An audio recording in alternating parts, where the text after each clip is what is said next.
President Trump meets with Russian President Vladimir Putin at the Group of 20 summit in Hamburg in July.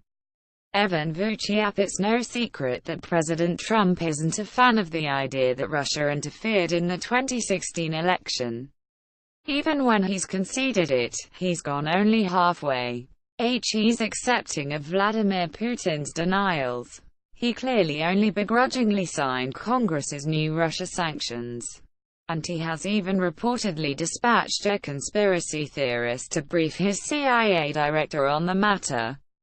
But seldom have we seen Trump's insecurity and stubbornness on this topic in such stark relief as we do today. The Post's Greg Miller, Greg Yaffa and Philip Rucker are out with an extensive tour de force account of Trump's handling of Russian meddling in the election during his first year in office based on more than 50 interviews.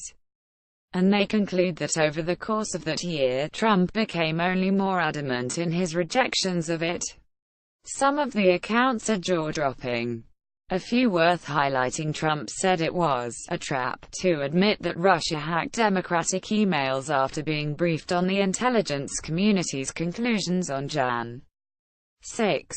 5 days later, after admitting under pressure that he thought Russia was behind it, Trump clearly regretted it. He told aides, "It's not me," and "it wasn't right." A former U.S. intelligence official said, "If you talk about Russia meddling, interference, that takes the president's daily brief off the rails. If you say Russia interference to him, it's all about him," a senior Republican strategist said. He judges everything as about him. While being briefed by his special envoy to Ukraine about a proposal within the administration to arm Ukrainian forces against Russia-backed separatists, Trump asked why it was in the U.S. interest. The conversation was about Ukraine but seemed to capture Trump's frustration on so many Russia-related fronts. The envoy, Kurt Volker, told the Post that Trump repeated at least 5 times, "I want peace." Trump has taken few concrete actions to hold Russia accountable or prevent future interference, even while he has gone hard at trying to prove his mythical claims of voter fraud. His most vocal critics will believe that's because Trump did something wrong, such as colluding with Russia or obstructing the related investigation. A simpler and not mutually exclusive explanation is one that those who have worked with Trump seem to subscribe to. And it's that Trump is simply exceedingly prideful and insecure, and that even the mere mention of Russian interference inherently, in his mind, means questioning his legitimacy as president. One former National Security Council staffer said there is an unspoken understanding that no one should bring up the topic of Russian meddling, because Trump views it as a personal affront. A senior administration official added that the president obviously feels that the idea that he's been put into office by Vladimir Putin is pretty insulting. But Trump's distinct brand of Russophobia isn't completely illogical.